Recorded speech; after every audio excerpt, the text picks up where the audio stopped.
In a world where most people watch movies and then forget about them, these brave heroes join forces to watch them again and then talk about them. Join them in their epic journey as they go back in time, a decade and beyond, to revisit and break down films from a vast array of genres.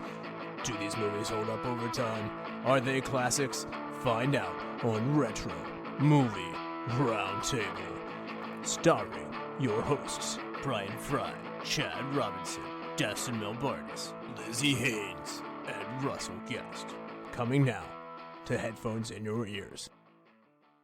Welcome all you lords, ladies and knights, to the Retro Movie Roundtable. Welcome to the show where we watch movies and then talk about them. I'm your host, Russell Guest, coming to you from the Steel City in Pittsburgh, Pennsylvania, and joining me today is my good friend and co-host from deep in the heart of Texas, Mr. Dustin Melbardis. Good evening, Russell. How you doing, man? I am great. You're down there in hot Texas. I think we need to cool it off a little bit here, Dustin. we need to introduce somebody who's the opposite side of the spectrum from me. Yes. We need to cool this down. He's coming to you with a beanie on his head and a nice warm jacket because it looks cold in Hamilton, Ontario. There, it is our special guest, a very funny man, stand-up comedian, Mr. Doug Koning. How you doing, sir? I'm good, man. I'm good. Thanks for having. You know what? Funny enough, Hamilton is actually known as Steel City in Canada. Whoa! So it's strange to be talking to someone from Steel City, USA. Wow. Then you know what it's like. No. Hamilton is crazy. Hamilton is an insane city. Like, I've never even been to the States, but I would assume Hamilton is as close to America as you could possibly get. Like, this city is out of control. Dueling steel cities on the round table tonight.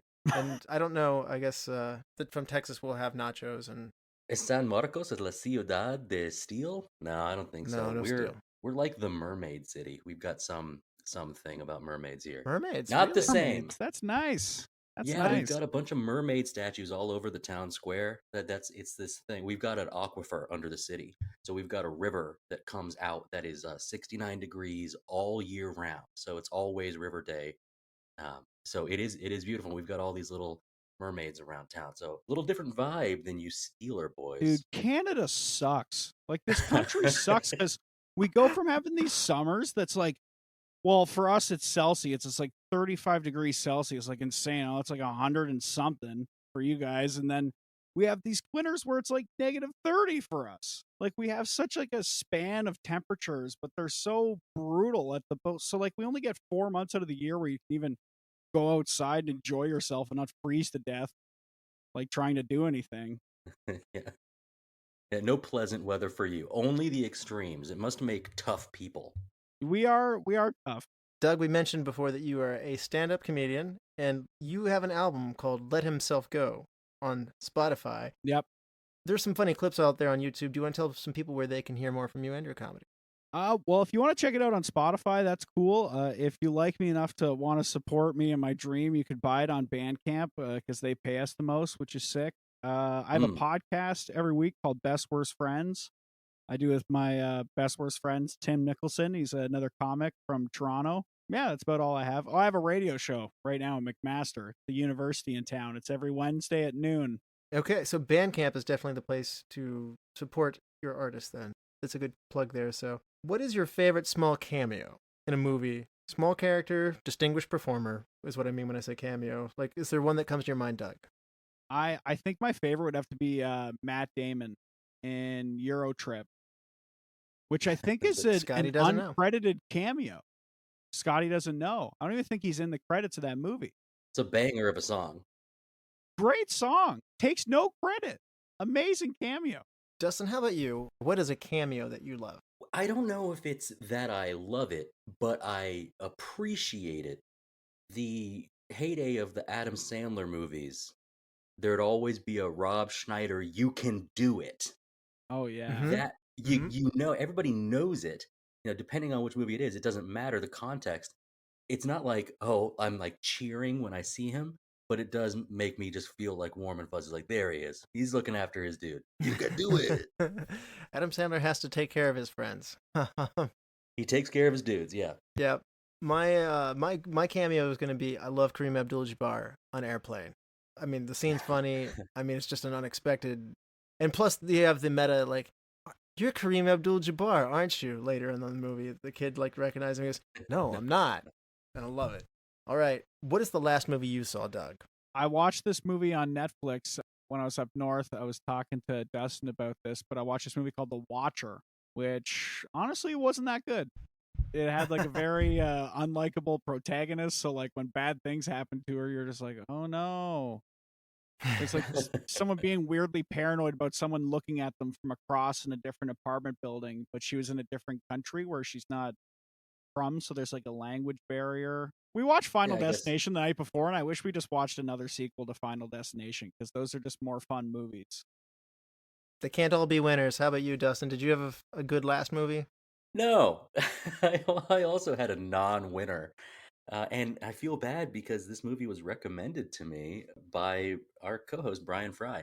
Me and my friend Tucker watched it at CBGB about the music venue, and we were trying to get into it, but it just seems kind of a self-aggrandizing, really masturbatory love story of like what punk rock used to be, and they're trying to fit in like the origins of all these bands, but it's like little snippets.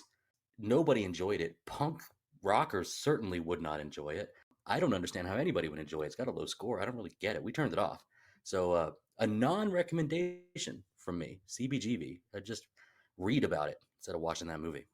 I saw a movie I did like, and I was also recommended this movie from Brian Fry, actually, our co-host here, and I saw Prisoners from 2013. This movie Oh came yeah, up during our 2013 top 10 of 2013 episodes, and this was an intense movie.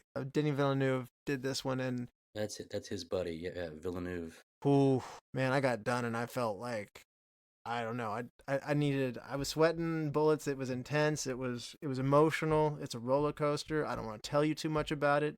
Just be prepared for. You're gonna feel some intensity in this one. So. But does it get your recommendation? Like we should watch Oh this too? oh yeah for sure. I think it was a great movie to have been brought up there. So I didn't quite get to it in time, and I think I even joked. I said, "Why did I not see that movie instead of Hansel and Gretel Witch Hunters?" I regret that decision. So I maintain that this is a better movie than Hansel and Gretel Witch Hunters. But you got to watch this 10 years later, Yeah. right? And imagine your disappointment if you waited 10 years to watch Hansel and Gretel Witch Hunters. Really saving, banking that one. Anyway, what movie are we going to be covering today, Dustin? From 1974, Young Frankenstein. All right. This movie stars Gene Wilder, Peter Boyle, Marty Feldman, Cloris Leachman, Teri Garr, Kenneth Mars, and Madeline Kahn. It comes out in 1974, as you mentioned, which is the year Blazing Saddles comes out. The amount grossed for this one is very successful. It's budgeted for only $2.78 million, and it grosses $86.3 million domestically alone. It's a smash hit. It's places at number 4 in the box office on the year. The movie ahead of it is The Trial of Billy Jack. The movie behind it is Earthquake. And the number 1 movie that year, as I mentioned, was Blazing Saddles. So check out our episode 244 that we did on that as well. So Mel Brooks is destroying the box office. 2 movies in the top 5 in the same year, and they're both comedies. I love it. IMDb gives an 8.0 to Young Frankenstein. The critics of Rotten Tomatoes love this movie, 94%. Audience score of 92%. The Academy Awards nominee, which I was surprised to see, we get an Best Adapted Screenplay by Mel Brooks and Gene Wilder, and an Academy Award for Best Sound. Golden Globes nominee for Best Actress in a Motion Picture for Cloris Leachman, and Best Actress in a Motion Picture Comedy or Musical Madeline Kahn. And it's a Hugo Award winner for Best Dramatic Presentation, Writers Guild of America Award nominee, and AFI loves this movie. They ranked it as the number 13 funniest movie of all time in the 100 Years of Laughs. It is on the number 89 for the 100 Years of Songs for Putting on the Ritz, which is my favorite version of Putting on the Ritz. The movie quotes list of top 100 movie quotes, Igor makes it with "Wall Hump." So this even has a Broadway musical production that comes off of this. This thing is enduring. It is beloved. And did you see this movie, Doug? Had you seen it before? What's your background with it? I've seen this movie, if I had to guess, about 700 or 800 times. Because I was once reading on some cracked article when I was a teenager that if you're going to watch movies to fall asleep to, it's better to fall asleep to black and white movies. And the only black and white movie I'd ever seen was Young Frankenstein. So I started falling asleep to Young Frankenstein every night.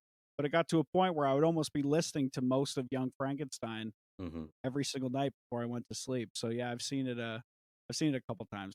Wow. This is your ASMR. This is your sleep therapy. Then I like it. Do you laugh in your sleep then because of this movie? Maybe, I don't know. I don't do it if I'm sleeping with someone else because I don't want to freak them out and be like, oh, not even a nightlight. It's one of the loudest movies to fall asleep to. Like Gene Wilder is screaming for about an hour and 45 minutes. And I'm just like peacefully laying in bed, sawing log. I like to imagine that Doug's sitting there going, Frau Blucher. So, in the middle of his sleep. So, anyway, Dustin, how about you? Had you seen Young Frankenstein before? You said you had when you were younger, but this is a bit a while. Yeah. This is the first time watching it as an adult. I've seen it twice, I'd say. And the first introduction was very young. And I think the thing that stood out to me was I read Mary Shelley's Frankenstein in middle school or high school, but I saw Young Frankenstein first. Like as a kid, you see like Halloween decorations, like, oh, that's Frankenstein, or that's Frankenstein's monster, whatever. But I think my introduction to the character was this movie. So I didn't know the other lore about it. I just thought, oh, this is Frankenstein. So it's completely changed like the way that I've viewed Frankenstein in media forever. Is this movie? It got me early. Maybe you thought it was the right one to start with. As a little kid, you're like, yeah, Young Frankenstein. Why wouldn't I start with when he's young? Right. This is the one to go with. It's like Detective Kids. Oh yeah, like this is for a young audience. That's me. I like this. Yeah, This is another coup from my dad, introducing me to the right thing early, so that I don't be led astray into other stuff. He had to get me in the Mel Brooks before I got influenced by something else. Doug, do you think this movie's enduring well? I really do think so. In the fact that I think so many things rip it off time and time again. Like there's just so many timeless bits in the movie that I think it truly does endure. That being said, I've told my girlfriend how much this movie means to me, and I'm afraid to watch it in front of her. I don't want her to be like, cause she's 6 years younger than me. I don't want her to be like, this sucks. This is boring. Yeah. You look at your partner different, like, she doesn't get it. Yeah. I find that it helps whenever you've got something like that. Sometimes it's best not to overbuild it up and be like, hold back a little. Yeah, bit. I ruined the Shawshank Redemption like that with the Franks. I was just like, this is the greatest movie that has been committed to film. And then he finally watched it and he's like, yeah, it's pretty good. Like, it wasn't the best thing ever. You're wrong. But... all right. And I had also been introduced to this one by my dad at a younger age, and I love Mel Brooks in general. This is no exception. I don't know if it's because of the annual time to be able to return to it at Halloween time. I don't know if it's because this is probably one of the best spoof movies ever made, because it is very much in vein with the content. I saw this before I saw the original Frankenstein from the 30s and Bride of Frankenstein, and I thought it was funny. Somehow just Frankenstein references are just in culture. But when I went back and saw the originals and came back and watched this one, it got like a whole nother level of better for me, and the performances are great. And I think they used the same equipment. Yeah, they like went through the process of getting the same equipment from like where it was in storage at some guy's house. So this is difficult. Normally, whenever you spoof something, it's incredibly beholden to its time. Like if you watch Scary Movie, it's held to its time so much. Like you're just taking pop culture references of its time. In this case, this is almost like an homage or a love letter to Frankenstein, which is a great film in its own right, too, which we've not covered. I'd love to do it at some point, but that love comes through here, and it's really genuine, and it's consistent enough, and they just play around within the world itself. They don't have to say, like, this is what's hot in 1974. And I think this is one of the things that's helped it age really, really well. So I think you can confidently tell your girlfriend of 6 years younger, this is worth seeing. So okay. Okay, good. If not, you can always tell them the AFI said it's the 13th funniest movie of all time and blame it on the AFI if she doesn't. Sure, I can yell that at her after she tells me it sucks. And well, AFI didn't think it sucked. So, yeah. You turn away from her in bed and you turn over to your active screen that has Young Frankenstein on it. I'm going to bed. Yeah. Just put a number 13 empirically, number 1 in my heart. All right. Well, we will spoil this movie. I don't think you want this spoiled. There's a lot of great laughs in here, and we will be back after these messages. Welcome to the All 80s Movies Podcast. I'm Bill. And I'm Jason. And this is the podcast where we talk about the blockbusters, the flops, and everything in between from one of the freshest decades for movies, the 1980s. So whether you're a brain, a jock, a valley girl, or a Jedi, we've got some 80s classics for you. Do these movies stand the test of time? Are we discovering something new? Is there an 80s movie we're finally watching for the first time? Join us each week as we dive into the cinematic nostalgia that inspired and influenced a generation. From the hits to the cult classics, we'll discuss our earliest memories, favorite scenes, fun facts, and our not-so-favorite movie moments too. It's the All 80s Movies Podcast, now available on all major streaming platforms. Please subscribe and happy listening. All right, this is your final warning. We will be spoiling Young Frankenstein. Dustin, for those who haven't seen Young Frankenstein since 1974, do you want to refresh people's memories? Dr. Frederick Frankenstein is summoned to Transylvania to inherit the family estate following the reading of his great-grandfather's will. Tearing himself away from his lover Elizabeth, he takes the train to the fatherland and is met by Igor, whose grandfather used to work for the original Dr. Frankenstein, and Inga, tasked as his lab assistant. Three of them discover his grandfather's private library and read the cryptic document, How I Did It, and Frederick convinces himself that the work is possible. They procure a recently buried body, a perfectly abnormal brain, and wait for the storm to connect the pluses and minuses together, and the deed is done, but unsuccessful. The worried townsfolk suspect the doctor of following in his grandfather's footsteps, and Inspector Kemp is going to make sure that's not happening. During a forlorn dinner where they are grieving their failure, the yummy sounds from the dungeon below reveal that the experiment has worked and it is alive. Dodging the local inspector and learning about Frau Blucher's machinations, they let the monster escape. He gets into minor trouble before being recaptured by our lab team. Frederick reconciles with the monster and attempts to capitalize on his accomplishment, but he loses control after a song and dance number results in a broken lamp and the monster is captured, albeit shortly, and he returns to find the doctor's fiancée in the castle, casually blueballing the doctor per the usual. The incorrigible monster sways the financier/fiancé, and after 7 or 8 quick ones, the music lures him back to the castle, while Inspector Kemp has just authorized a full-blown riot.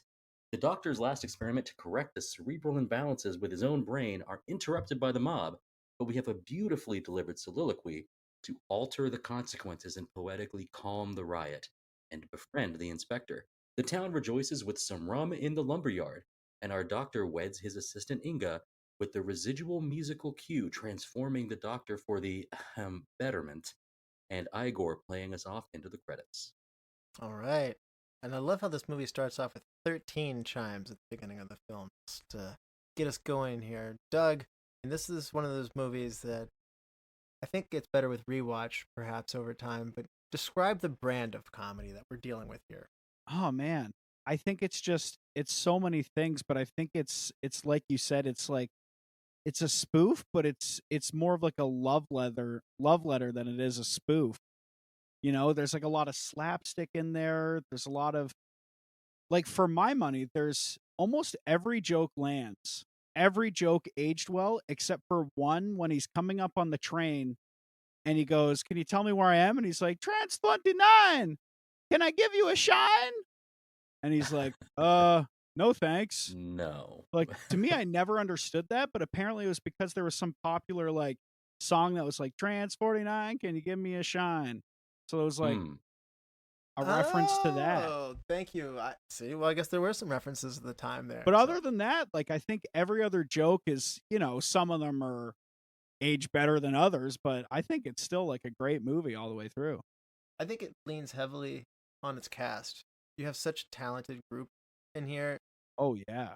And their chemistry is just terrific. And I think, as we'll talk about the creation of this movie, it was fun for them to make this, and it shines through. And it looks like a bunch of funny people who can't even stop being funny at any given moment. I love even that quote you said of Marty Feldman's, like, the what hump, because apparently it was his idea to switch sides that the hump was on. between like takes, so that if you're looking at it, it's like, oh, sometimes it's on his left side, sometimes it's on his right side.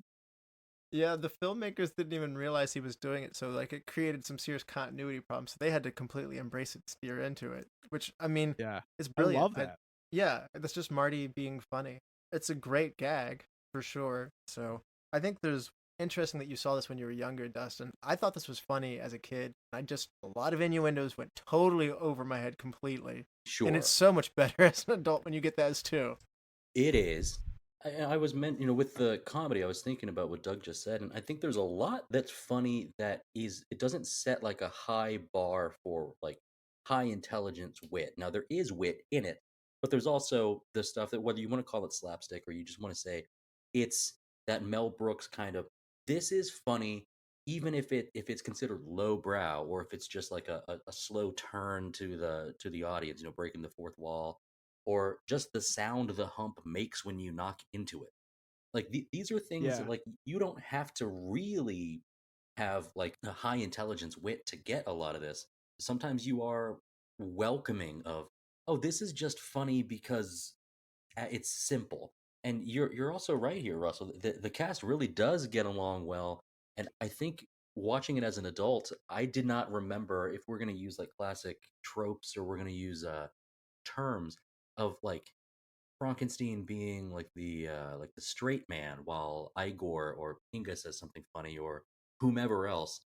He is fittingly exasperated with the people around him, and that's one of the funniest things to see too. So sometimes things fit into categories, and sometimes just like, man, I don't want to really try to fit everything in the category. I'm just laughing the whole time. I think it takes stuff from more than one Frankenstein movie. There's 4 Frankenstein movies that this kind of comes from. It's Frankenstein 31, Bride of Frankenstein 35. I've not seen Son of Frankenstein from 39 or Ghost of Frankenstein in 42, but apparently the Frankenstein lure as a whole was brought into this for the references. And I have to say, it just permeates media so much that you pick up on it. The referencing is so strong. It sets you in there. When you read your plot summary, it's not that different from just reading the Frankenstein one. So I think it's really interesting how they rewrote the major points of the movie. Each one is a sketch within itself. And I think the brand of humor can actually shift a little bit within that. I don't know. Do you think, Doug, that I think the kind of laughs that you're having from scene to scene can be a little bit different? Yeah, I think that's fair to say.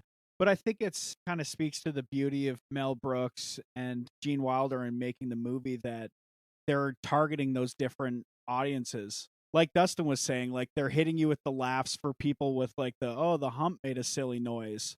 Mm-hmm. And then they have like the deeper laughs, like I love even like the train scene at the start when there's the couple arguing in English. And it's like, well, let them. And then it gets to the Transylvania, and it's a couple having the same argument, but in a different language. Like if you listen, it has like the exact same inflections, like, well, awesome. I like that it's New York before Transylvania on the same train too. On the same Regardless of train, the that's just it. You would miss it unless you think about it. And when I was writing the summary, I'm like, he takes the train from New York to Transylvania. They never bring it up. Never. Yeah. And to Mel Brooks or Gene Wilder, whomever's like in the writer's room, they're just like, yes, that's funny. It doesn't have a pratfall. It does not have a punchline. It's just funny to say that the train went across the ocean.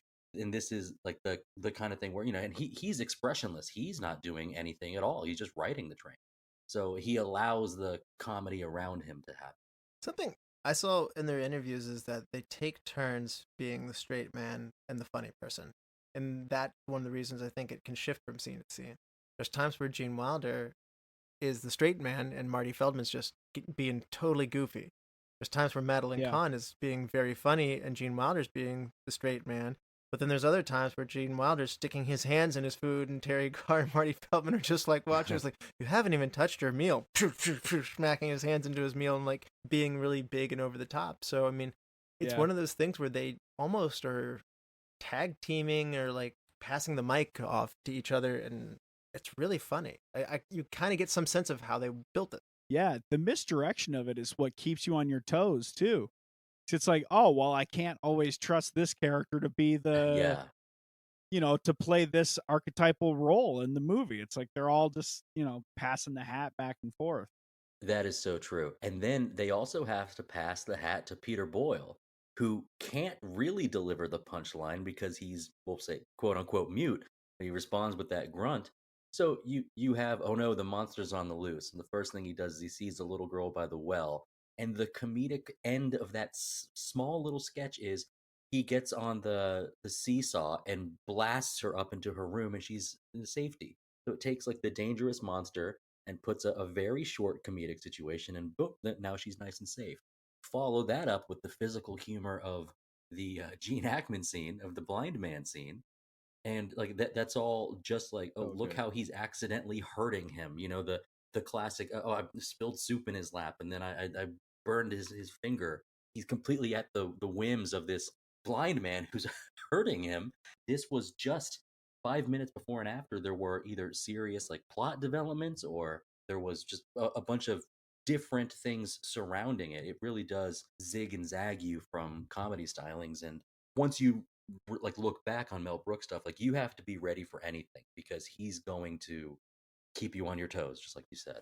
Yeah, and I think it's Peter Boyle is a good monster too, by the way. Like he captures the innocence and the tragic nature of the character. You actually do, my wife's actually sometimes watches this and just feels bad for Frankenstein when they all start throwing stuff at him on the stage. And when you watch the 31 Frankenstein, you're absolutely supposed to feel bad because, I mean, it's an ugly side of humanity that's being shown here. It's very serious content that this is parodying, but that Peter's just playing a very good monster and he's put into these ridiculous situations and he turns the humor on, but he also is very likable at the same time.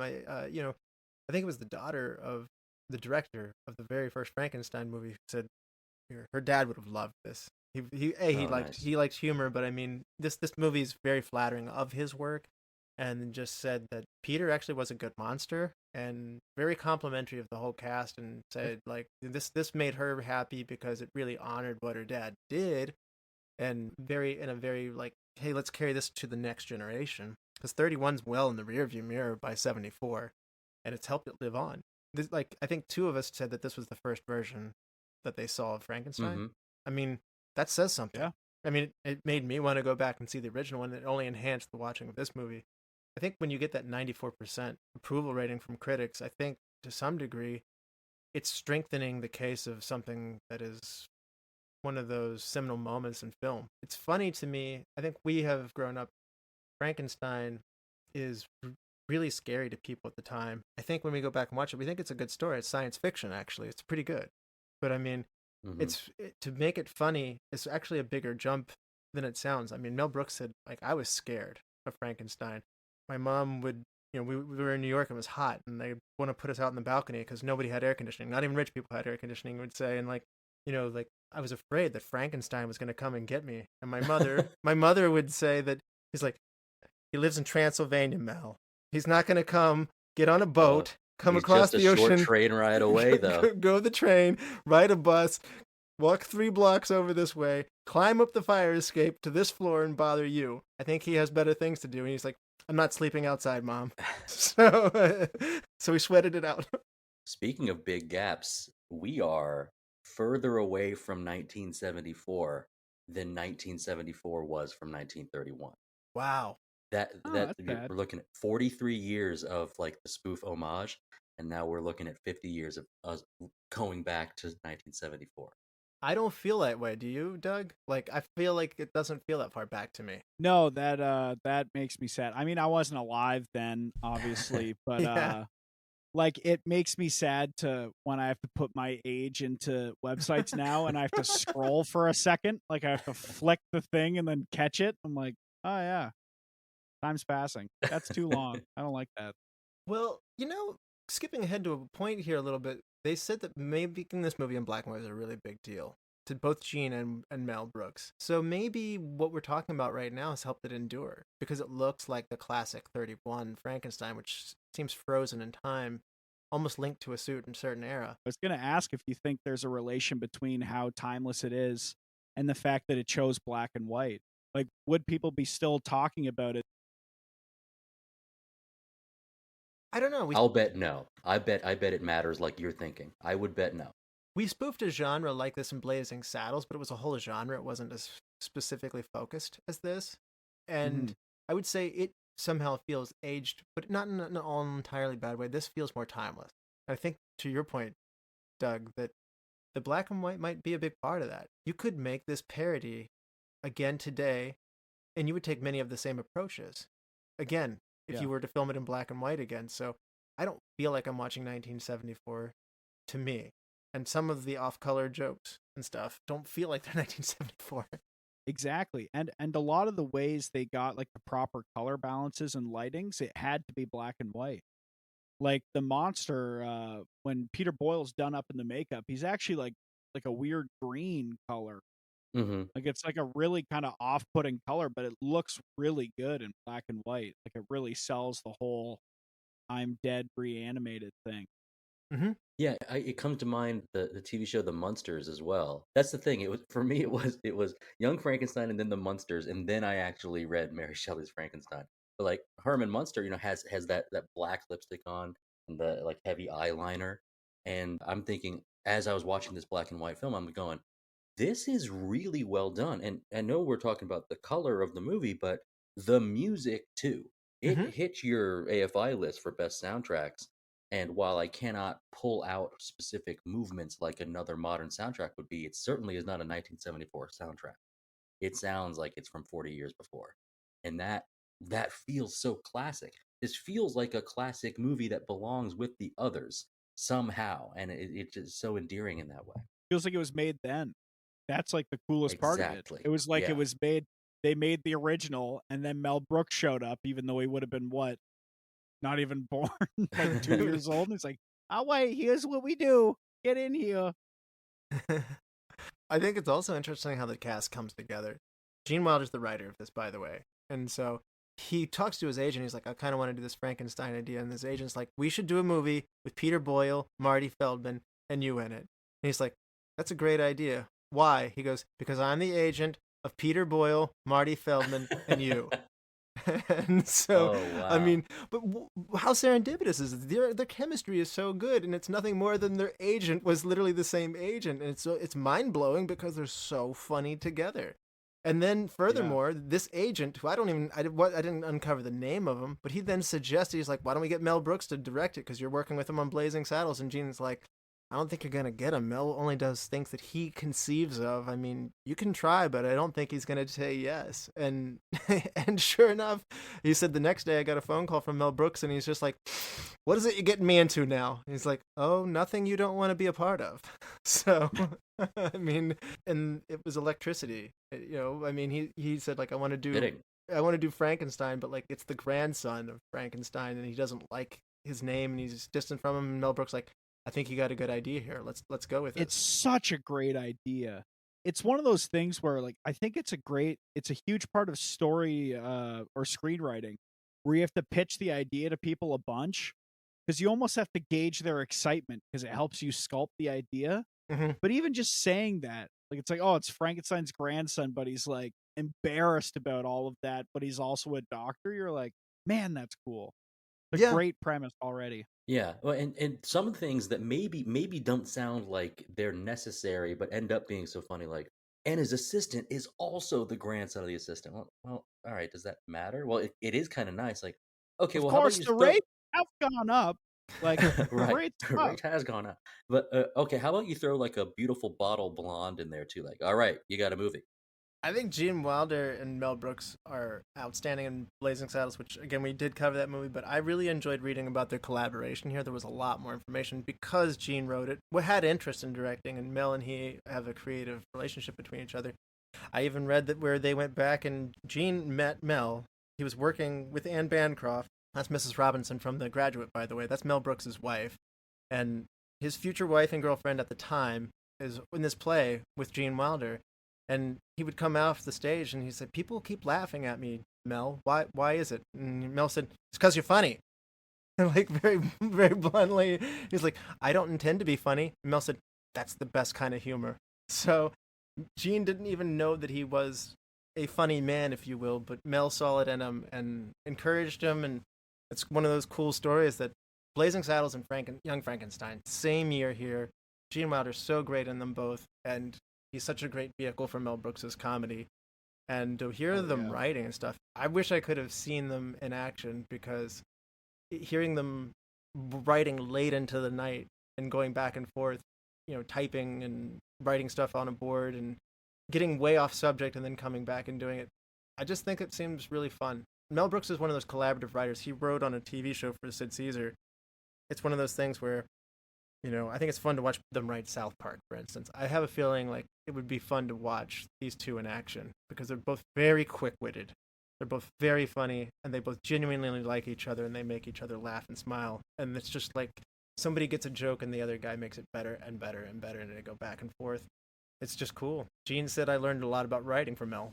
I think Mel Brooks might be one of those celebrities where when he passes away, it's going to absolutely devastate me. Like, I'm going to have to, like, shutter the doors and everything. Like, he's just been, like, so instrumental in, like, the comedy that I enjoy. And, like, so many of his movies are just, like, absolute gems to me. Like, I love two you've been talking about, Blazing Saddles, Young Frankenstein, like Spaceballs is great. Didn't even do, like, Dracula, Dead and Loving It. Dead and like, Loving great. It. We covered one that was, like, the footnote of his career, The 12 Chairs. It gets buried. When we covered that, It was hysterical. And, like, that's, like, the footnote of his career. That. It's a great time, by the way. I think it's also interesting. Gene said he learned to write as he was doing this for Mel. And Mel's obviously a great comedy writer, but he would say, you take your first draft, you form it, you shake it, and then you shatter it with a sledgehammer, and whatever stays on, that's what you really need. That's what's really essential. And he says you challenge it, and there's cool stories of moments where Gene wanted something in there, and Mel challenged him on it and said, we're going to cut it. And Gene would get really upset and fight for it. And he goes, you know what? I can see that you're upset. I can see that you want that in there. Like, put it on the Ritz number. It was on the cutting room floor. Yeah. And Gene was near tears saying, like, I really want this, Mel. I really think it needs to be in there. And Mel's like, I'm not so sure. It could be good or it might be bad. And I can't tell. And he's like, well, because you're fighting for it that hard, I think it's right. We're keeping it. Which is the proper collaboration. Yeah. It is collaboration. We're only 10 to 15 years away from, in the past, prior to that, when, like, you had musical numbers in movies just because we got to fill these 80 to 90 minutes. Like, we have to have something for people to, like, cheer to and dance to. And so it's welcome to see this show. It's funny to see this show. Are you thinking, do we need it to be 2 minutes long? Well, I actually really like it. It's like, it's a high point of a movie full of high points. So sometimes on this show, we've talked about how I think it was, I don't feel like it's fair to slander in a different episode, but I think it was Boondock Saints that we said, boy, they really needed a writer's room and they really needed to edit and cut. And the director who was the creator of it all was like, no way, we're keeping it all in. And so to hear the opposite, where you've got a good writing collaboration where they choose to cut some stuff, they choose to keep some stuff, it really makes you feel like, God, they caught lightning in a bottle. And what says more than that than having two movies in the top 5, like you mentioned before, Russ? I've heard that apparently there was a cut of Young Frankenstein when they first cut it together that was like 2 hours plus that was unwatchable. Like, they tried to show it once and everyone was like, this is atrocious. This is awful. And they had to go back to it and cut out so much. So that's why so much of the movie at the start, it almost has like the pacing of what TV shows have now, where they have to do like a whole season in the first episode. Like, there's so much, like, the dead body, you just see the casket open, then they're on the, then it's him in the class. You learn that he's Frankenstein. Then you see him at the train, and then he's in Transylvania within like 12 minutes. It's crazy. I've watched 30 minutes of deleted scenes on a DVD extra, and I'll be honest with you, they're funny, but to some degree, they're expositional, and they maybe tell too much story that, like, they're spoon-feeding you story you don't need. Like, there's a scene where they're reading off the will for Frankenstein to all of his other family members, and, like, Gene Wilder's not there. It's funny, and, like, none of these actors make it in the movie. They're all cut out of the movie, and they're all mad that he's not there. And then they keep trying being like, I'm in the new Mel Brooks movie. I get to play cousin Frau Blucher. It's funny because they're all trying to negotiate, like, why he's not even here, so we get the money, right? And, like, they keep coming up with different conditions, and the guy who's upholding it's just like, no, it's still his. And it's funny, but it literally cuts 5 minutes out of the movie, and that's a whole scene. Or there's another scene where, there were more scenes with Teri Garr and Gene Wilder being intimate with each other and having affair scenes and stuff like that. They're funny, but somehow they left the right amount of, Gene Wilder being a horn dog in there. Like, I think leaving the one sex scene in there that ends with his fiance getting there, I think Yes. that's the one to leave. Right? Exactly. Because it's the one that has like the most stakes to it. And it's enough, and it's all the tension building was so worth it, and so very clearly, like from Inga especially, Yeah. like that is something that sometimes you look at the guy who's got eyes for every dame walking by, and we learn about like his with Elizabeth how like she's not even letting him touch her. And so then That's so funny.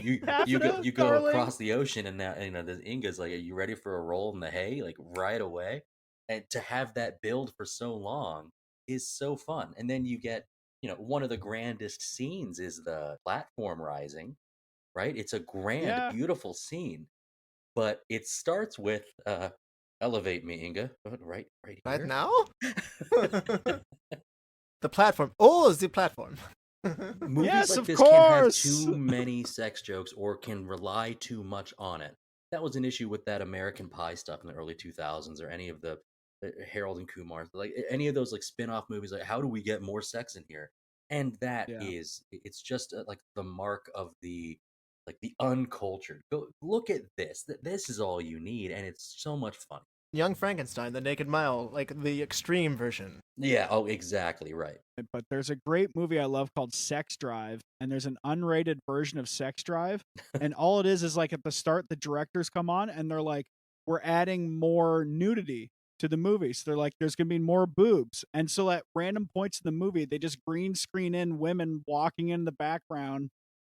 And they also do it with men, so there's like more wiener in the movie. They'll like green screen in just randomly into the movie because they're like, this is what people want. This is the unrated version. It's just random nudity. It took me a while to figure out exactly what you're talking about here. Usually with comedies, when you go to buy the DVD, if you buy the unrated version, it's usually not actually as good. It's the restraint, and ironically, walking up to the line is better than brazenly like just crashing through the line. Like, this was a great unrated version. We did Tales from the Crypt Bordello of Blood last year, so we know what it is to cross the line. It is fun to shoot up vampires with water guns of holy water, though, I think, while Ballroom Blitz playing. So there is fun to be had there still. Written in a writer's room, I bet. That's a bunch of really stoned people spitballing ideas back and forth. That's how you get there. I think it's interesting we don't get Mel Brooks in this film, and apparently Gene Wilder says I didn't really want Mel Brooks to be in this film. It's going to break the moment or the atmosphere of this. If you come in, you're too popular, you're too big of a personality, which is weird because I think Mel Brooks is always adding to his movies. Sometimes he even plays multiple roles within his movies. I have to admit, for a Mel Brooks movie, it does just fine without him, but I always love Mel Brooks as a performer. There's part of me that also sits there and wonders, I never want to cut Mel Brooks out of a movie. It's funny to me that Gene says that, especially coming off Blazing Saddles.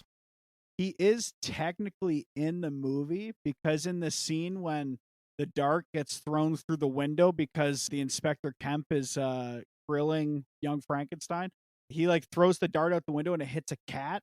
And you hear the cat squeal. That's Mel Brooks. Wow. He does like like that's the only Mel Brooks in the movie. So, like, and yeah, it was like Gene who's like, it's shticky. It's just a shtick. If you're in the movie, you're the director. It's, directed. I think Mel Brooks is a master of breaking the fourth wall because I've heard him I think I've heard him talk about this. When he walks on stage, it steers into this. He says, everybody knows they're in the theater. They know it's just pretend. And that's okay. Yeah. It's the director looking over to you saying, like, I'm here in the audience with you and I'm having fun with you. And you know what? That works. That's a point of connection. It's okay. It's so much fun. It's why I love him so much. It's almost like he did his own audio commentary in his own movies. Yeah. Like him as Yogurt and Spaceballs. Hilarious. He's like selling the merchandise. Like, amazing. I love it when Marty Feldman breaks it and looks at the camera. I mean, like, he does it probably 3 or 4 times and they're all good. Yeah. It's like, the funny thing is, I tried.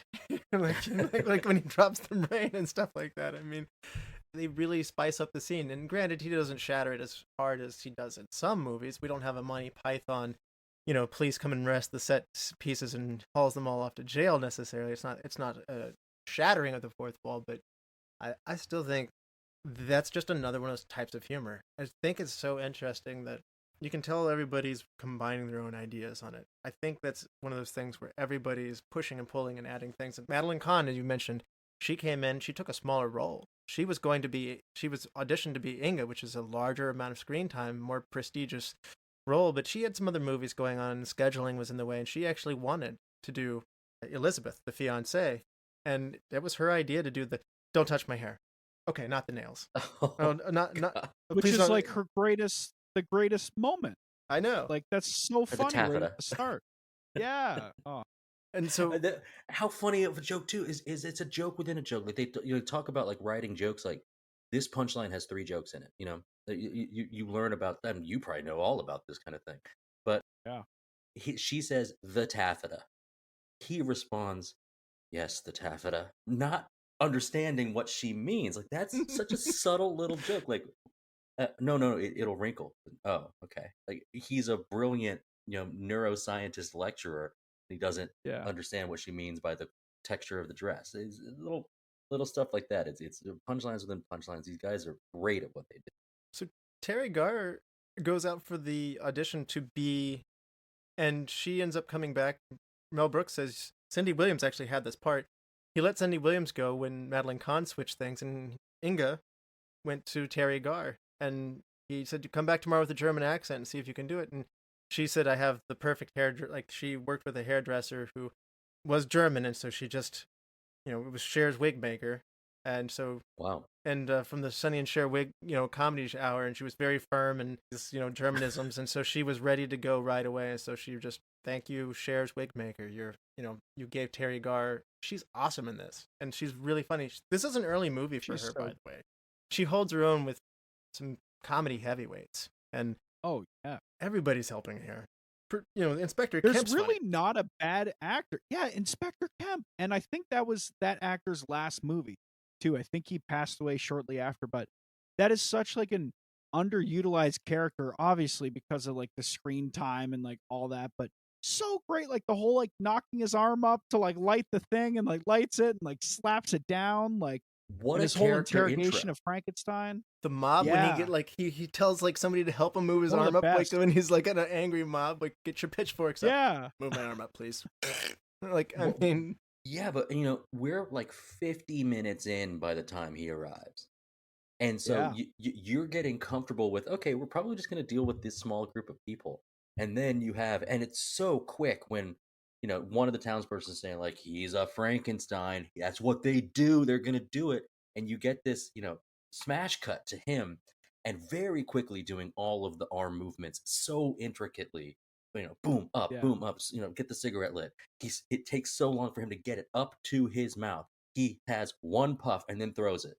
His character design But to like that's just comedy on a different level too. You know what I Yeah. mean? Like that's just like it's almost like classic miming or clowning, He's not even Yeah. using words at that point and he's still being funny and silly and me as a little kid is like ha ha ha ha even though I don't, all the sex jokes are going over my head, like I'm still enjoying the same movie.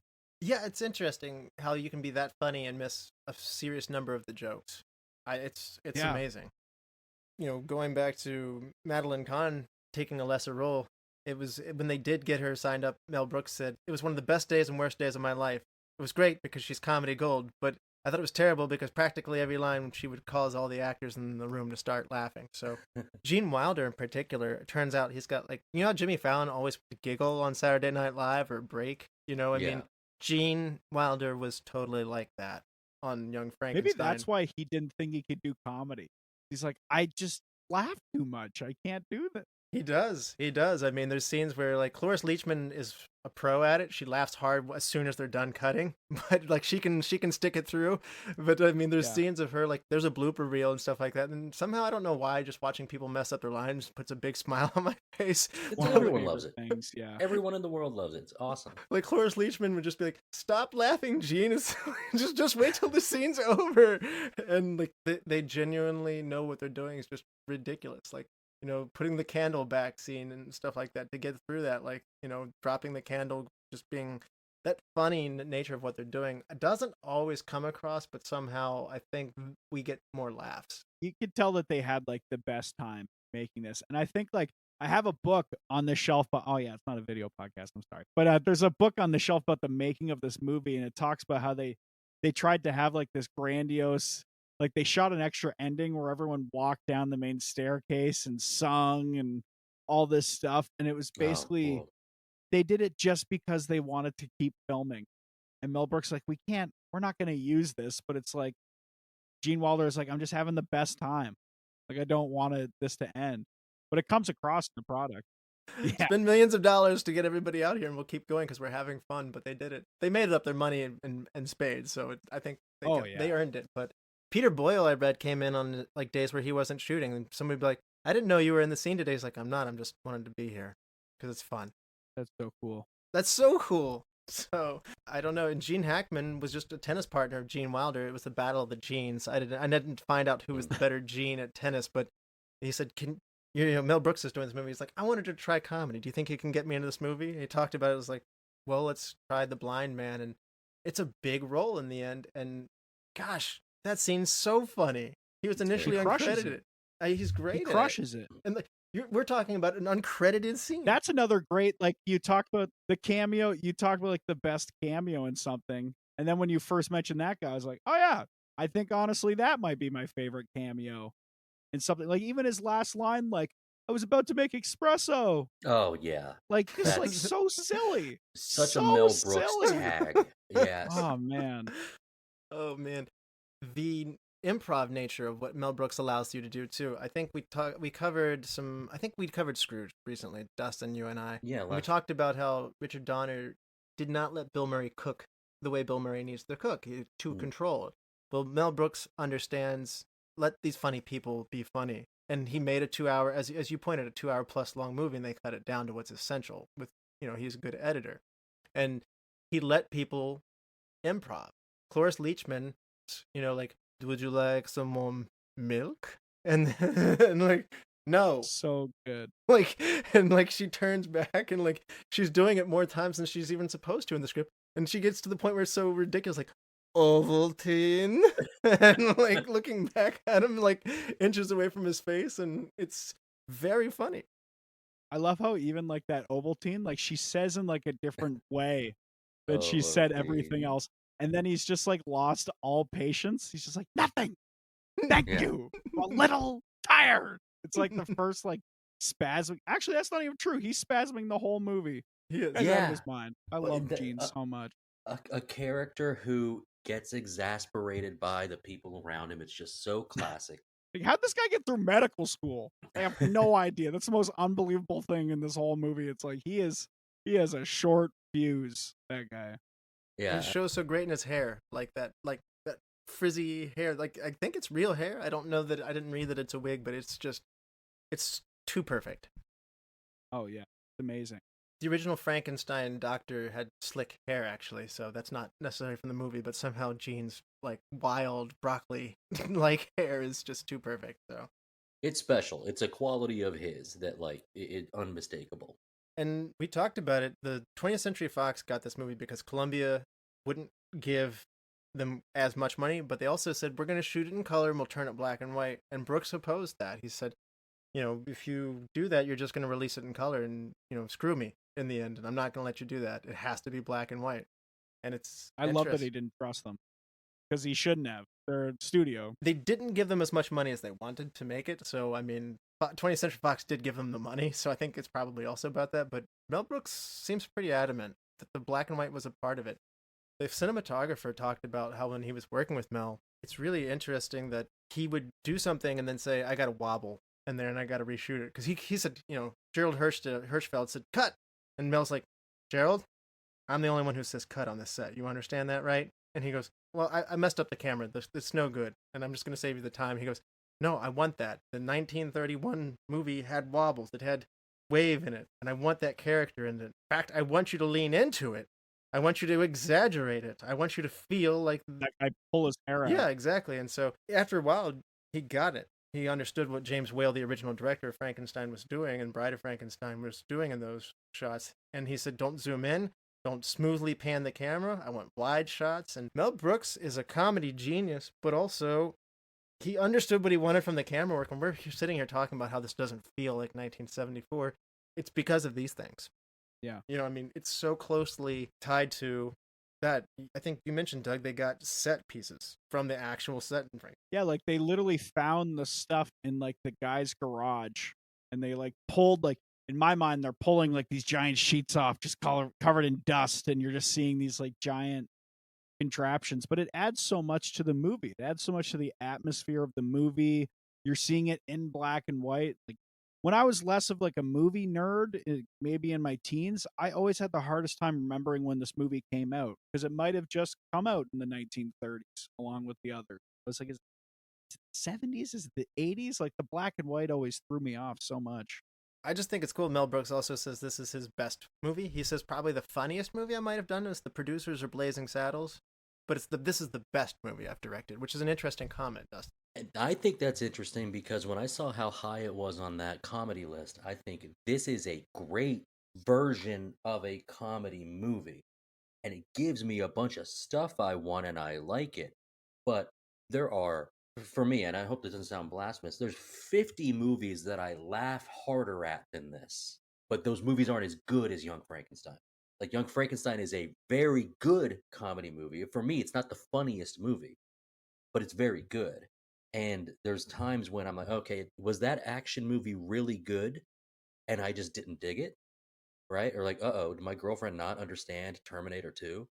Like there are things where I'm like, all right, well, what do we have here? And it's both really good and really funny.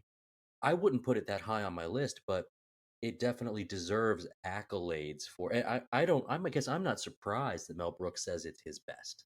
Doug, how about you? I'm literally wearing like a Frankenstein shirt right now. There's a poster of Young Frankenstein behind my computer. Like, I love this movie so much. What was the question? I don't remember the. Mel Brooks said that this is probably the best movie he made. Oh, his best movie. The funniest movie I made was either The Producers or Blazing Saddles, but this is the best movie I made. I think this is for sure the best movie he's made. And I would honestly agree with him as well that I think The Producers, I think it's his funniest premise.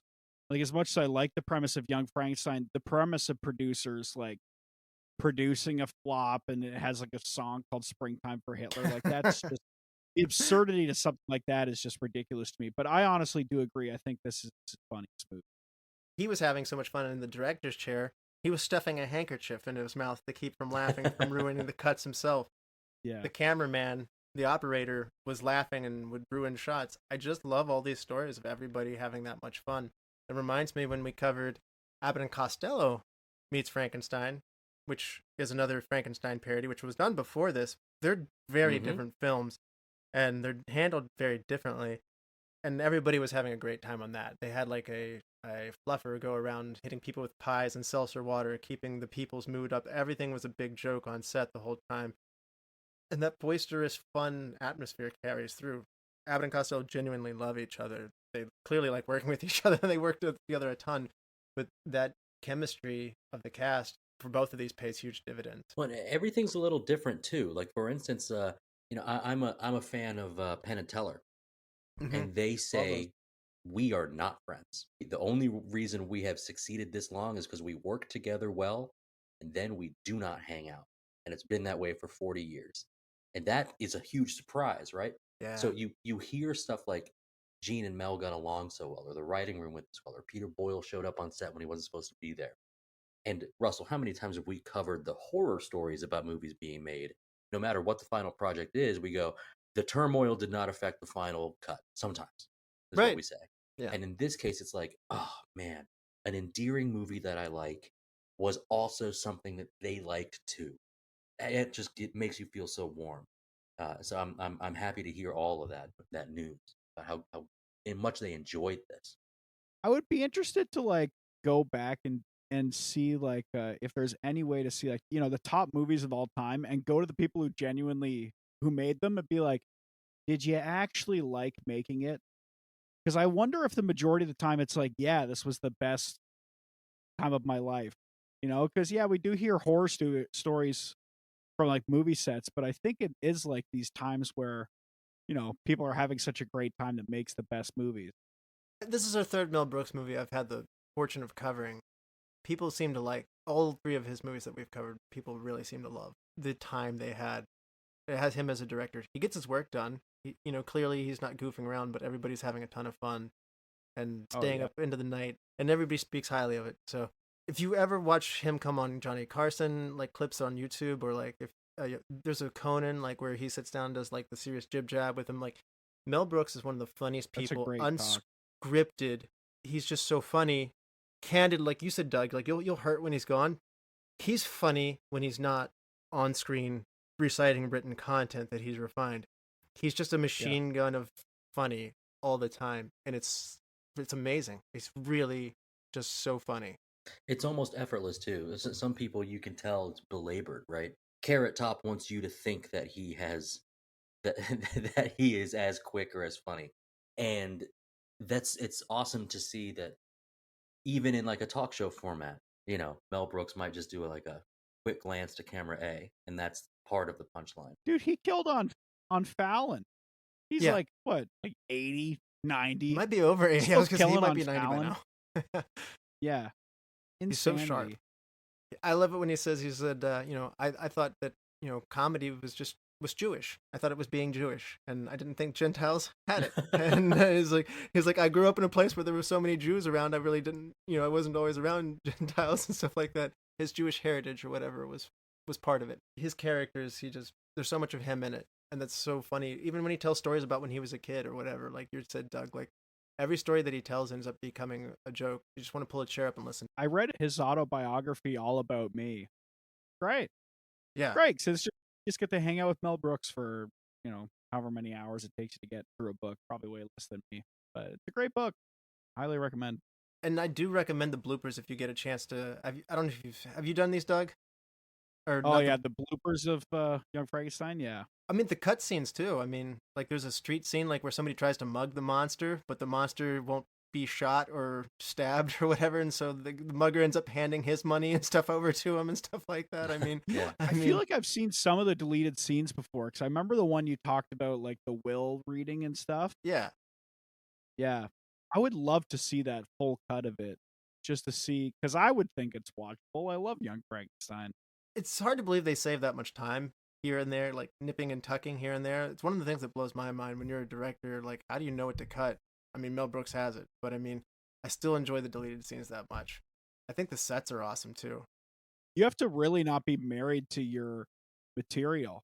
You know what I mean? Like, it's hard for me to cut stuff out that I personally love that an audience doesn't like. I can't imagine how hard it is on like a grand scale, like for those guys, after you put so much time and you shot all this stuff and now you're cutting it out. It's like, how much of the movie did you cut out? How much did you shoot? And then how much did actually went into the friggin' thing, You saying that from a stand-up comedian's perspective makes me think of the Mitch Hedberg thing. He's like, that was a bad joke, but I'm going to clip in people laughing at an earlier joke, and they'll think that you laughed at something that was not funny. One of the best.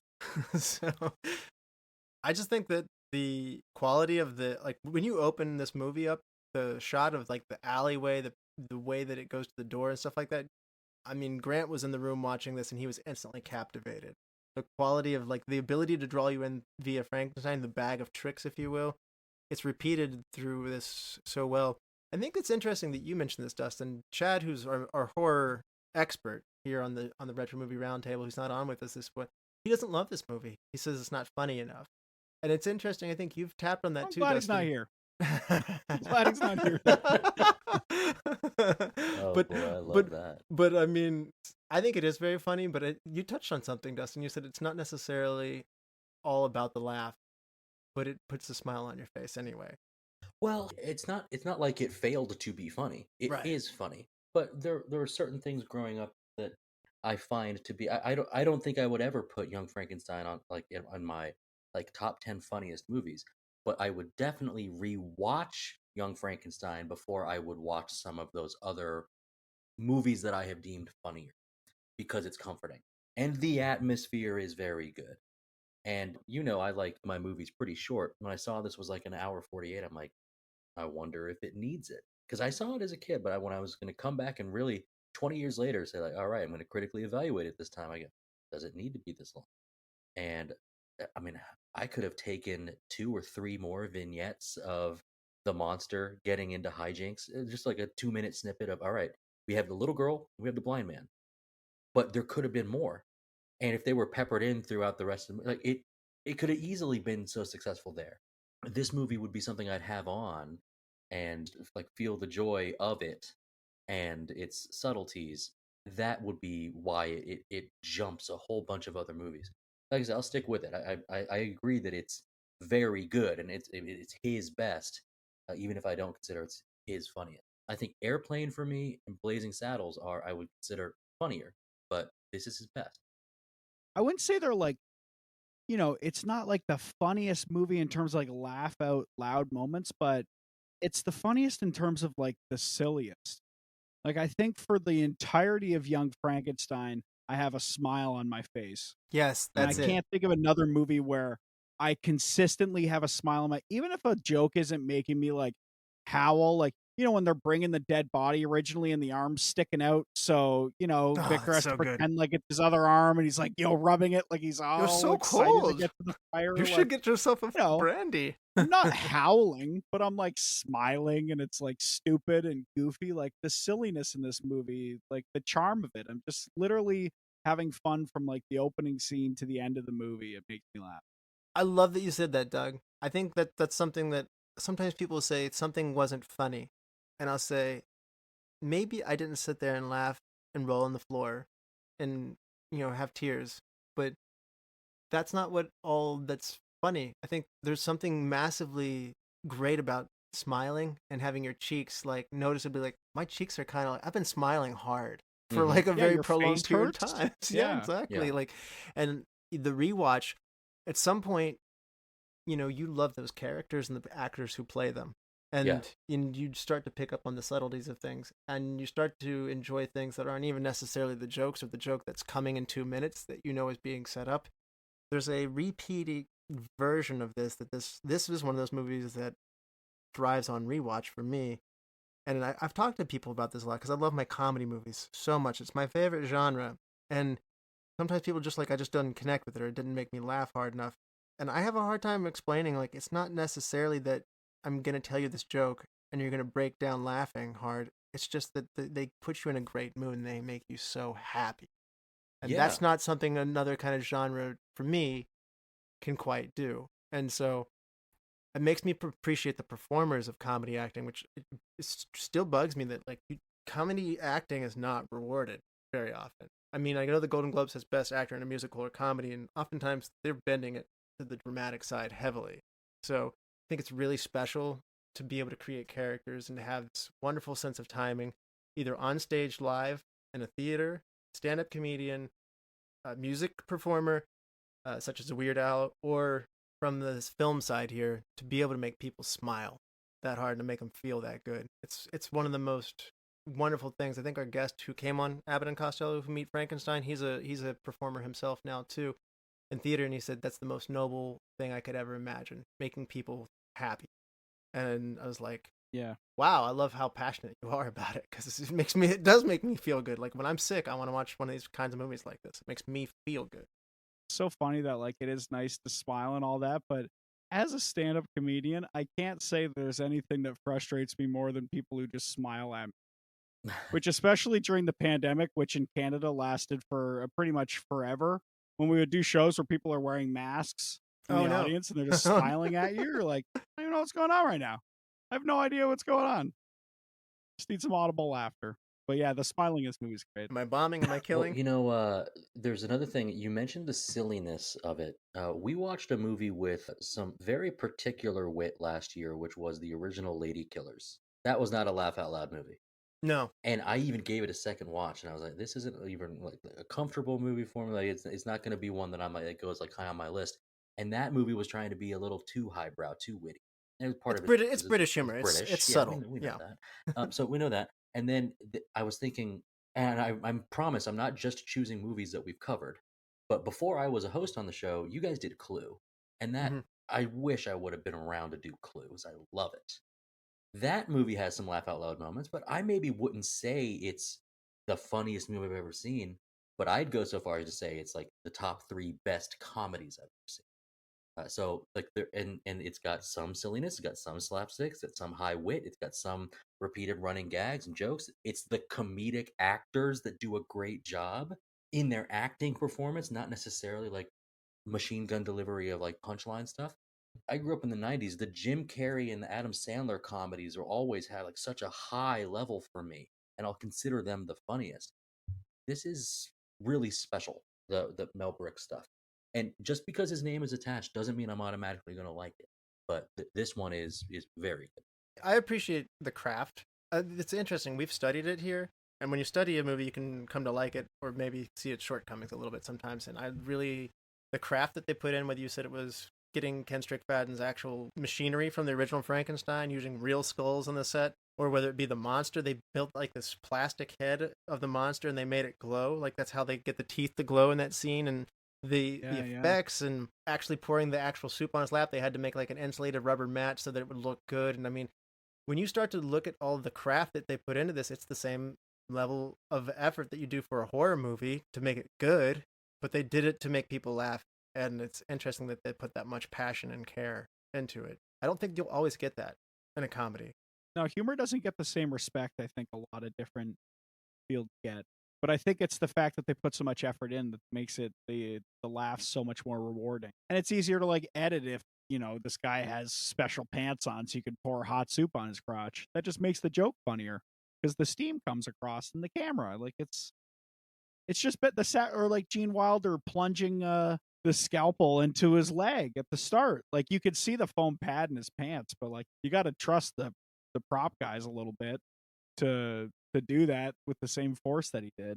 And Dustin, you touched on it earlier, but that solo violinist done by Gerald Vinci, playing that haunting solo at the beginning in the open credits and setting the right mood in this, you mentioned it, atmosphere points. You don't necessarily think atmosphere points in comedies, but when you're spoofing Frankenstein, it pays heavy dividend. I think it was actually it was more about saying that like it fits into what Doug said earlier. He goes, you kind of feel like this came out at the same time as the other like Universal monster movies, and it really feels that way. And the music just knocks it out of the park.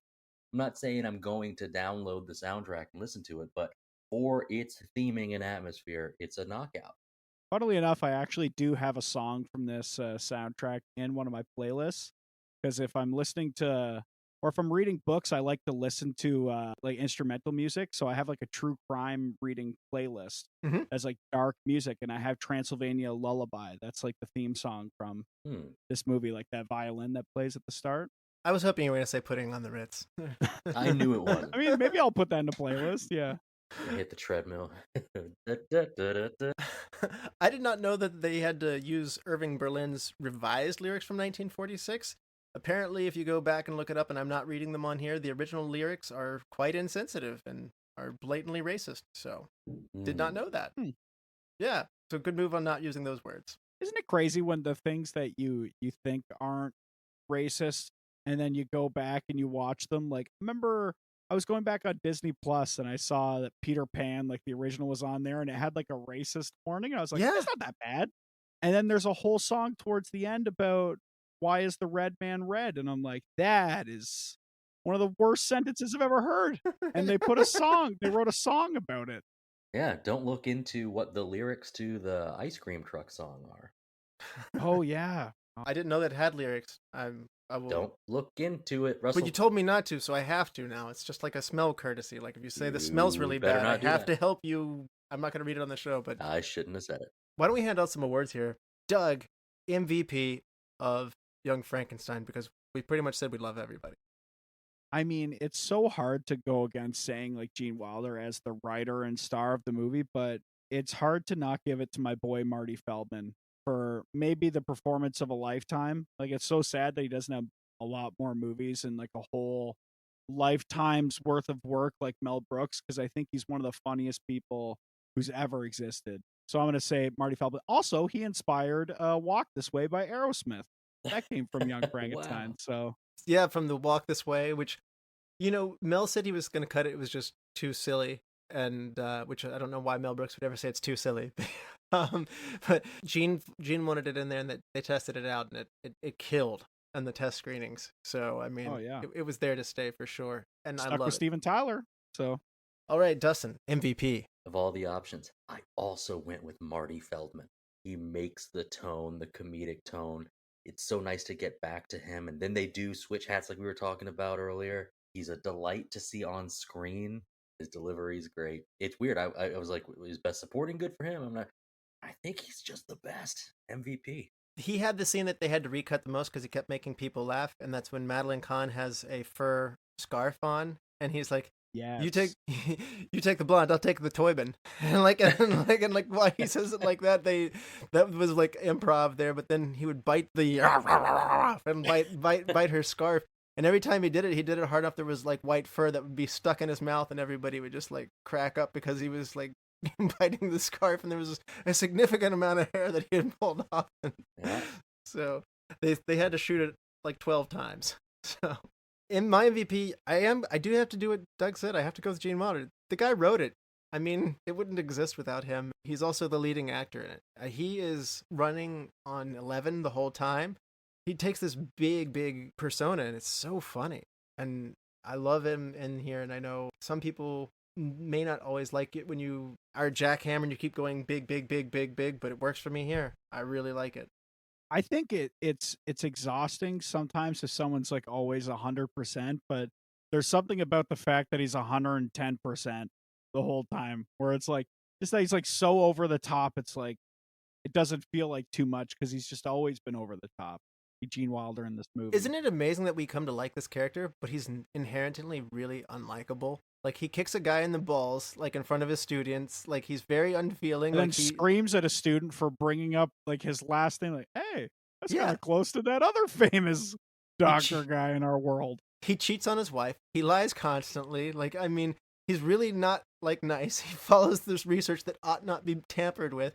And yet, it's Gene that makes us like him the whole time. It's the actor. Even though it's not a very likable character, really, when you stop and think about it. So, best supporting actor, Doug. I think it's Kenneth Mars. That's Inspector Kemp. Underrated. It's like to the level of Alec Baldwin and Glenn Ross, like the impact that he has on this movie. Because it's like he's in so few scenes, but he's so great in all of them. Like, I can only think of like maybe 3 scenes that he's really in, but they're great. My wife Mary was watching a little bit of this at parts coming in and out, and she said, he looks like David Harbour. And now I can't, like, I couldn't, like, unsee it, like, when she said that. Yeah, I see it. And then I did the whole thing earlier, like, I was like, Teri Garr kind of looks like Lisa Kudrow. Very much so. In fact, she plays her mom in Friends. I did not know that. See, I'm not a heavy Get out Friends of here. watcher. Yeah. Oh my gosh. Well, that's no perfect idea. then, because there is a similarity, and it's mannerisms too, expressions even. That's so cool. Did not know that. That's so cool. Best supporting actor, Dustin. We're 2 for 2, Doug. I also went with Kenneth Mars. He steals the show when he's in it. His line delivery is very funny in a place where everyone has this foreign accent, and the acting job of manipulating the false arm or the prosthetic is so funny. I'd say, like, of all his scenes, they're all really good. The dart throwing one, I'll have something to say about it later. But the dart throwing one is the one where it's like, okay, it's kind of a close call. He's just checking in. But I just think his presence is so great. So for me, it's Kenneth Mars. Also, the fact that he cheats at darts is pretty funny in that scene. Like the sounds he does to, like, on his hand to make it sound like he threw 3 really fast. My best supporting actor is going to go to Marty Feldman, who you guys brought up. My reasoning is very similar. He kills every time that he's on. He really is the juice that gets this thing to go through. It's interesting. My son Grant picked up the case and it's just like, when's he coming on screen? Like, at the beginning, he's like, he wanted to see him so bad. He's like, what's his name? I was like, it was like Igor, but he's going to make you call him Igor. And he laughed at that even before he got there. And like, he's like, why is he Igor? I was like, you'll see. It's so great. Even looking at the poster behind my computer right now, like when you said like he was excited to see him, I'm like looking at Marty Feldman's face and I'm like, that doesn't look like a real person. Exactly. Like the snapshot they have of him, I'm like, that looks like a CGI character, but it's just Marty Feldman's face. Yeah, he's amazing. So, hidden gem, Doug. Maybe the fact that, I mean, there's a joke that I know of in this movie that, like, I first watched in SpongeBob, which is just like a weird directional of, how you watch things, like you guys saying you watch this before you watched other Frankenstein movies. But I remember that one where they're digging up the body and he's like, "Oh, this is awful." It's like, "This couldn't get worse." It's like, "Of course it could." It's like, "How could it be worse?" It's like, "Oh, it could be raining." And it starts raining. I I remember stuff seeing like that in SpongeBob. So when I watched Young Frankenstein for the first time, I was just like, "Hey, they took this from SpongeBob." And I'm like, "Wait, that's not how time works." Yeah. Oh Yeah. man, I love that so much. I think that's rubbed off into my dad's type of humor. Like, he will say stuff like that in those moments, and to me, it makes me laugh not only at this movie, but Oh, it's always funny. Yeah. things like my dad would say. So, And speaking of rain and speaking of dads, my dad, I don't know where he learned it, but we grew up in a log cabin in the mountains.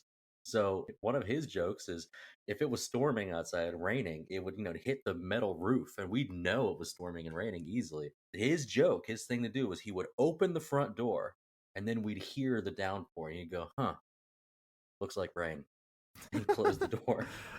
And so I've Great done dad that joke. for the last 30 years and now my friends do it. Like, it's just like a running gag. I love it.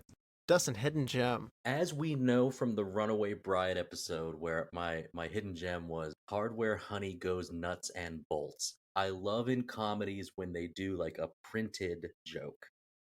My favorite in this one is the idea that where they get the brains, that's like, we're after 5:00 p.m. Here's a slot. Deposit your brains here. Like printed on the door.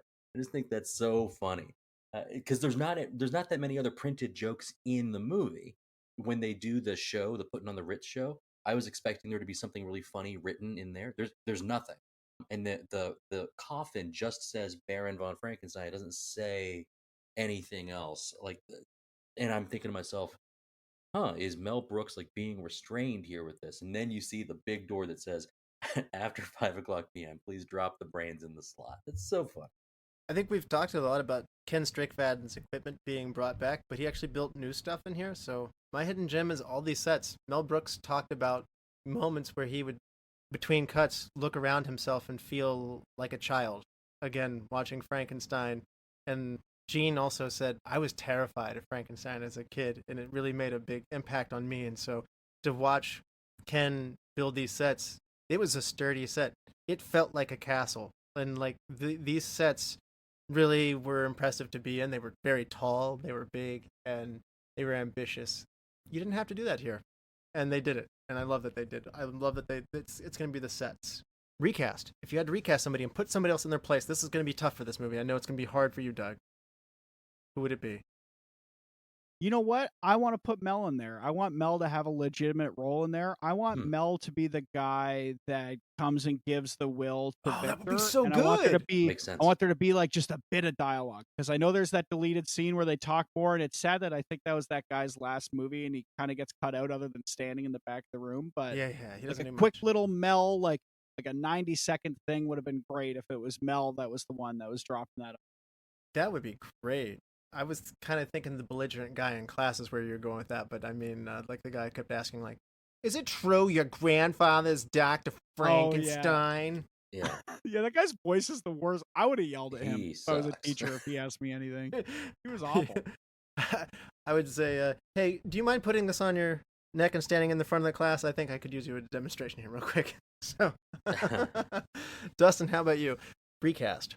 I don't want to, but I had two ideas. I think Teri Garr's great. I thought, like, what if we put, you know how Beyonce took that role in that Austin Powers movie? It's like, Yeah. whoa, big star, Yeah. big star as the supporting person here. I was thinking Catherine Bach, who's Daisy Duke, instead of Teri Garr. Like that could work. The thing you said about the Inspector Kemp looks like today, David Harbour. Harbour. Thank you. Yeah.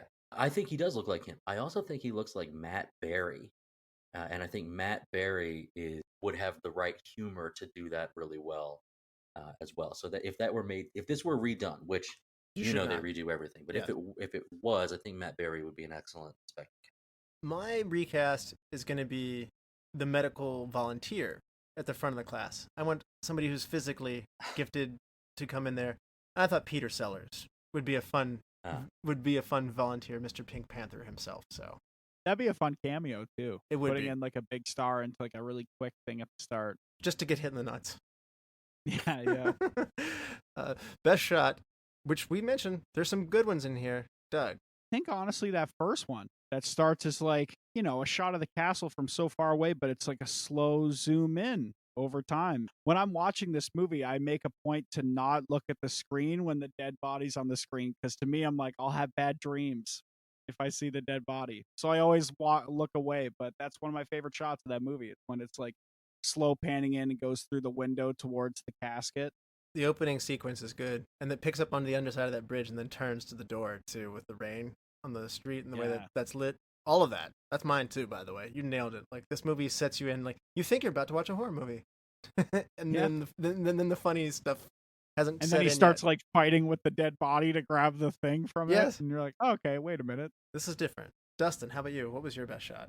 Well, I think that shot is very good, but I think I mentioned it earlier. It's the elevating the doctor and the body. It's very that's good. artistic and very atmospheric for a movie that hasn't really leaned into the zaniness yet. That's good. And a This lot of is special good. effects. And This really is good good. special effects. Yeah, Very good. yeah. So a lot of angles. The shadows on the wall are really good. That's my best shot. Best scene, Doug. Oh man, I mean, putting on the Ritz is great. I love when the doctor is having to mime out like he's doing charades to get something, like he's looking for a sedative and they can't get it, and they keep saying sedative. First word. And then when he he's being finally gets it, strangled. yeah, when he finally gets it, he's just like, sedative, just screams at them. That always kills me. But again, there's like so many great scenes in this. Teri Garr is so good in that one. Dustin, best scene. It's the first scene after the monster escapes, because it sets the tone for, like, quote unquote, how dangerous our monster is out in the world, where he comes up on the girl, like, putting the flower petals in the well, and it's just so like, oh, this guy's harmless. This is fun. There is no real threat of his danger. It's more of like, this guy's fun. Then it followed up immediately with the blind man scene. I think I mentioned earlier, I'd love to see 5 vignettes like that. The But I seesaw. think The seesaw is great. Oh man, it's that scene with the seesaw, because it's like, oh, this is what we're in for. They're not really trying to capture this real dangerous monster. They're trying to capture a galoot, and that's fun.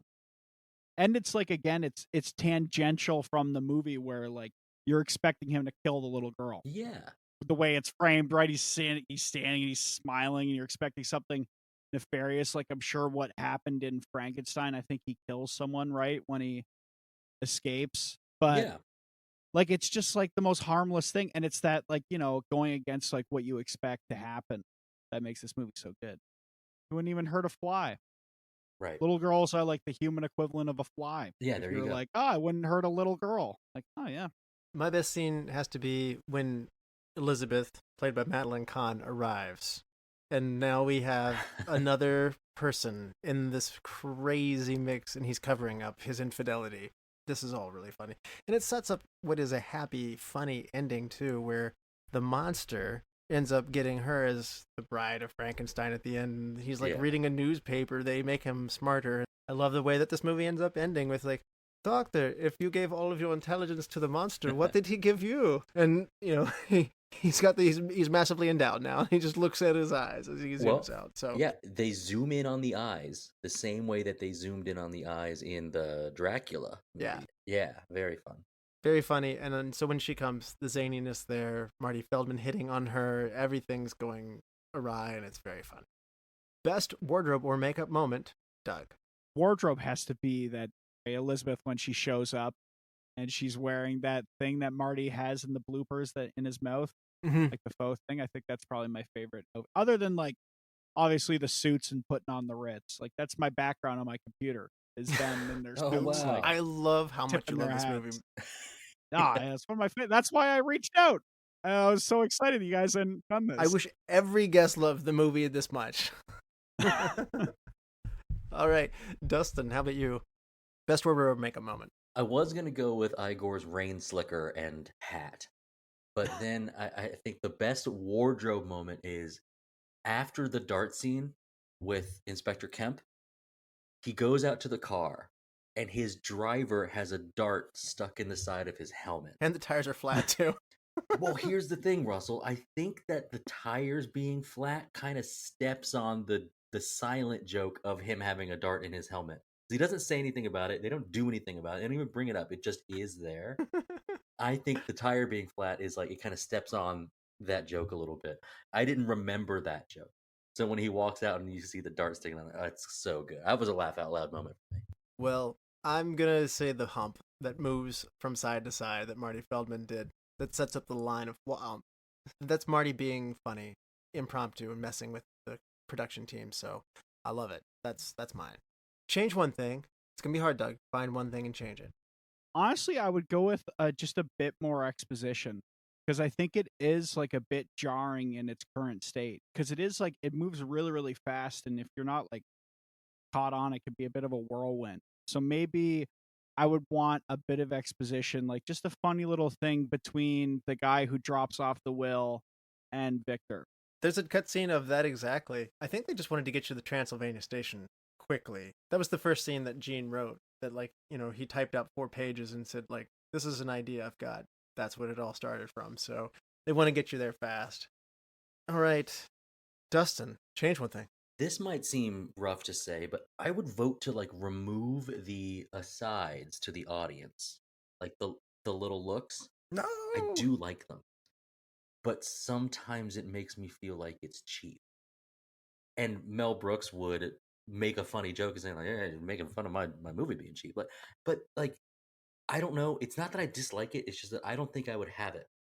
Like it would be a choice I wouldn't make because he does it in every movie, and so. Yeah, is it a signature I'm removing? I don't know. I'm not trying to blaspheme. That was just the only thing I could come up with.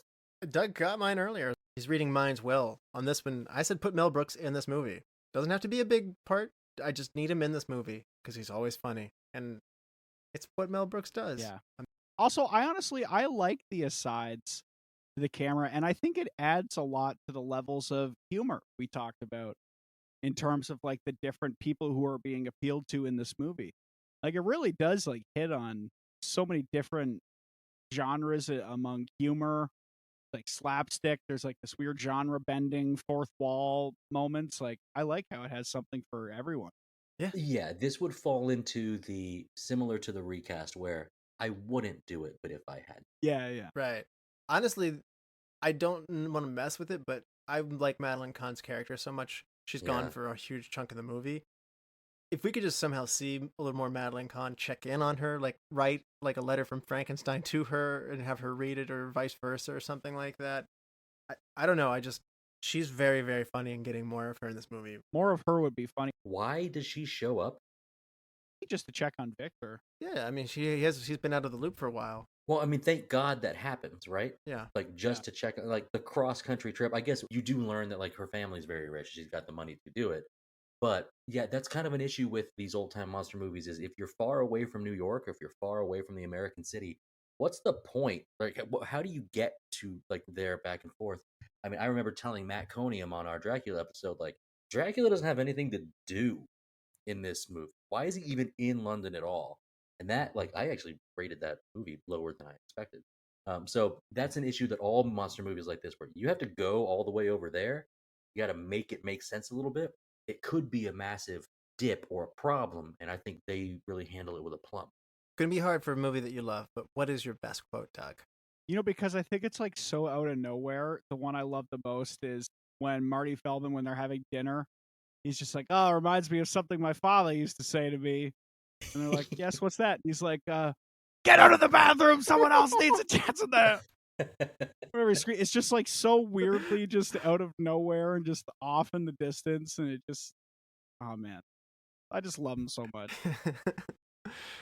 Dustin, how about you? Best quote? A riot is an ugly thing, and I think it's just about time that we had one. All right, mine has a little bit of setup with it, but Dr. Frankenstein says, "The minuteness of the parts is a great hindrance to my speed. Of course, that would simplify everything. His veins and feet would all have to increase in size." Inga says, and then there's this awkward pause. She goes, "He would have an enormous Schwanzstocke." And Gene Wilder just Goes going, without saying. that goes without saying. Like such a great pause It's too. He just- does like a little aside. It's like the only subdued moment Gene Wilder has in the whole movie is like, well, it goes without saying. It's just like this small little man. It's the delivery of it, and then Igor pops in perfectly going, he's going to be very popular. It's just, I love all of that. So, some runner-ups, anybody? Abby Normal. Abby Normal's great. Abby something. Abby Normal. Yeah, and then you said Walk This Way. Like, those are the two that I think I've quoted my whole life. I like that there's the setup that goes into the I'm a rather brilliant surgeon. Perhaps I can help you with that Oh hump. yeah. Like, it's just like, it's just like, what hump? So, nobody really mentioned the, do you pronounce your name Frederick? No. Frederick Frankenstein. I thought your name would be Igor. No, it's That's Igor. great.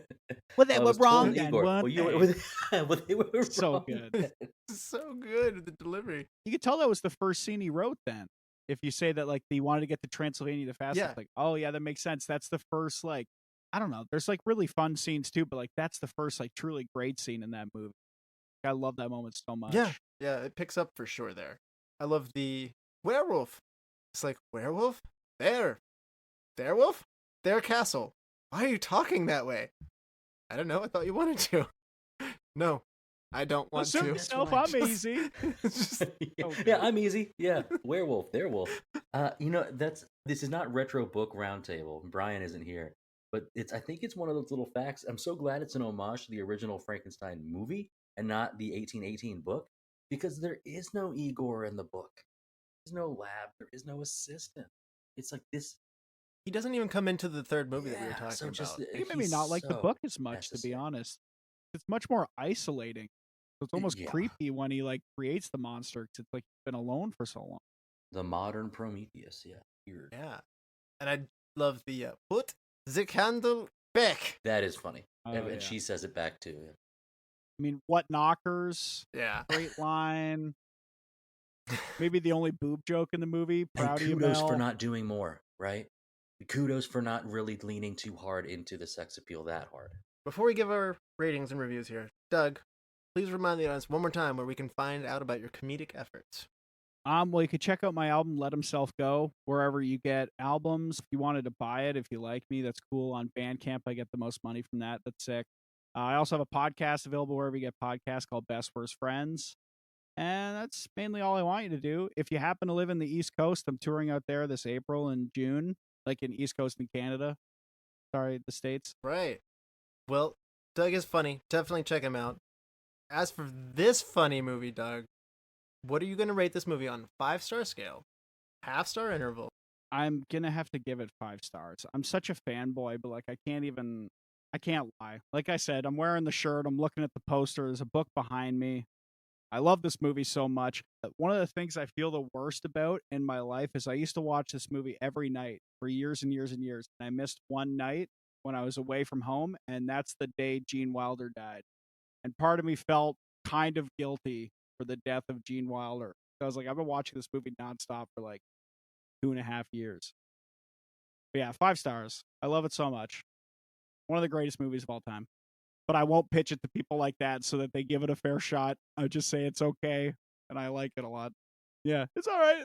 It's pretty good. Dustin, on a 5-star scale, half-star intervals, what's it going to be? I mentioned 2 years ago when we did Monty Python and the Holy Grail that movie was introduced to me so early that my entire sense of humor is kind of based on that British humor from that time and the silliness and the running gags. There are things there that like affected who I am today, even still. This movie didn't do quite the same thing, but it kind of did. There are things about it that I think are very funny, and there are things where if I were to say walk this way and someone that I work with or someone that I'm at the restaurant with knows what I'm talking about and like does a little like joke thing with like a stick, then I'm like, that's my kind of person. I think this movie's really good. I'm going to give 4.5. It's been around with me for a long time. It's one I don't revisit enough, but it's very good and very high.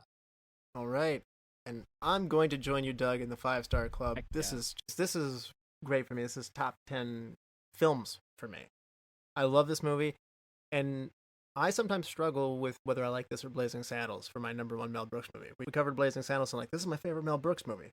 And then I cover this one, I go, this is my favorite one. And quite frankly, these two switch places with me so often, it's almost which one I saw last. So they both make me incredibly happy.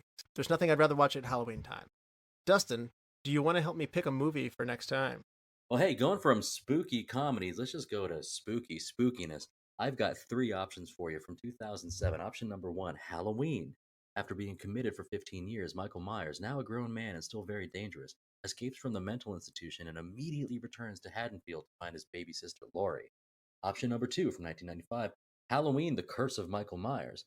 6 years after Michael Myers last terrorized Haddonfield, he returns there in pursuit of his niece, Jamie Lloyd, who has escaped with her newborn child, for which Michael and a mysterious cult have sinister plans. Or option number 3 from 1982, Halloween 3, Season of the Witch. Kids all over America want Silver Shamrock Mask for Halloween. Dr. Daniel Callis seeks to uncover a plot by Silver Shamrock owner Conal Cochran. Well, that is the Rob Zombie Halloween that you read off there for option number 1, and I will not... You said 2007. Yeah, right? I will not be picking that one at all. That's for sure. So no, I'm just letting you know, that one's not getting picked. We covered the Good Halloween a long time ago, one of the first 5 episodes we did. I hope we never cover the Rob Zombie one. So we'll do Halloween 3, Season of the Witch, which I'm sure is collects ire from some people, but it is many steps above Rob Zombie. I will promise you that. Oh, no. All right, though. 1982. All right, let's get weird with it. There's no Michael Myers in this, but we're going to have a good time anyway. So, all right, Doug, thank you so much. We had a blast with you, man. Yeah, thanks for having me Yeah, on, dude. thanks a lot. I love your enthusiasm for this movie, and thanks for reaching out to us. And hey, this is just a reminder: if you love a movie like Doug loves Young Frankenstein, you're our kind of people. So, all right, thank you, all the lords, ladies, and knights, the Retro Movie Roundtable. We invite you to reach out to us. We want to hear from you. So subscribe, rate, and review on Apple Podcasts, Spotify, Google Podcasts, Pandora, wherever you get your podcasts. Subscribe on our YouTube channel. Give us a like on Facebook. Follow us on Instagram and Twitter at @movie_retro. Email us at retromovieroundtable@yahoo.com. Producing and providing this podcast is fun, but not free. So we invite you to support our show at our Patreon page, www.patreon.com/Retro Movie Roundtable. All contributions are much appreciated and will go towards making the show better for you, the listeners. As always, thank you for listening. Be good to each other and watch more movies. Dustin? One cannot choose how one's life begins, but one can choose to face the end with courage.